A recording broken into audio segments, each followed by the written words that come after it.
இவரை போற மேல்தட்டிலே அரசியல் செய்துவிட்டு வருபவர்களுக்கு கீழ்த்தட்டிலே இருக்கின்ற மக்களுடைய வலி புரியாது. ஆகவே அவர்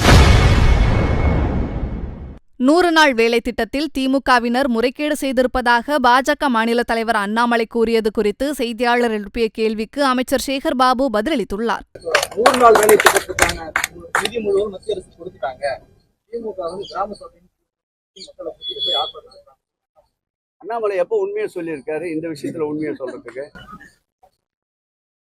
கிராம சபை கூட்டத்தில் போய் மக்கள் ஆர்ப்பாட்டம்.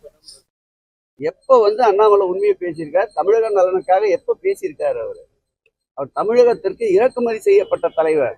அவர் அப்படித்தான் இருப்பார். தமிழக மக்களோடு இன்று ஒன்றி பிணைந்து தமிழக மக்களுடைய வாழ்வாதாரத்திற்காக 75 ஆண்டுகளுக்கு மேலாக களத்திலே நின்று போராடி கொண்டிருக்கின்ற திராவிட முன்னேற்ற கழகத்திற்குத்தான், அதனுடைய ஒப்பாரும் மிக்காரும் இல்லா மாண்புமிகு தமிழக முதல்வருக்குத்தான் தமிழக மக்களுடைய, அதுவும் ஏழை எளிய மக்களுடைய வலிகள் புரியும்.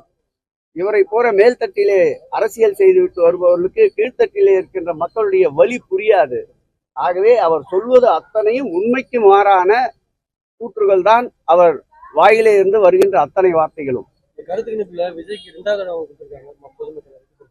எங்களை பொறுத்தளவில் எங்களுடைய நோக்கம், எங்களுடைய செயல் இன்னும் ஒரு 11 மாத காலம் இருக்கின்றது. எதிர்க்கின்ற கட்சிகள் கூட, எங்களை வசைபாடுபவர்கள் கூட வாழ்த்துகின்ற ஒரு சூழலை நோக்கி மாண்புமிகு முதலமைச்சர் அவர் பயணித்துக் கொண்டிருக்கின்றார்.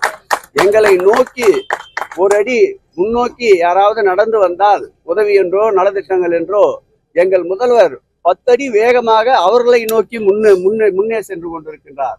அந்த வகையில் எங்களுடைய முதல்வருடைய ஆற்றல், எங்கள் முதல்வருடைய திட்டங்கள், எங்கள் முதல்வருடைய துணிவு ஆகியவற்றுக்கு தமிழக மக்கள் வெகுமதியாக, பரிசாக 2026 சட்டமன்ற தேர்தலில் அவர் கோரியது போல் 200 அல்ல 234ஐயும் மாண்புமிகு முதல்வருக்கு வழங்குவார். செய்திகளை உள்ளது உள்ளபடி தெரிந்து கொள்ள ரெஃப்ளெக்ட் நியூஸை சப்ஸ்கிரைப் பண்ணுங்க.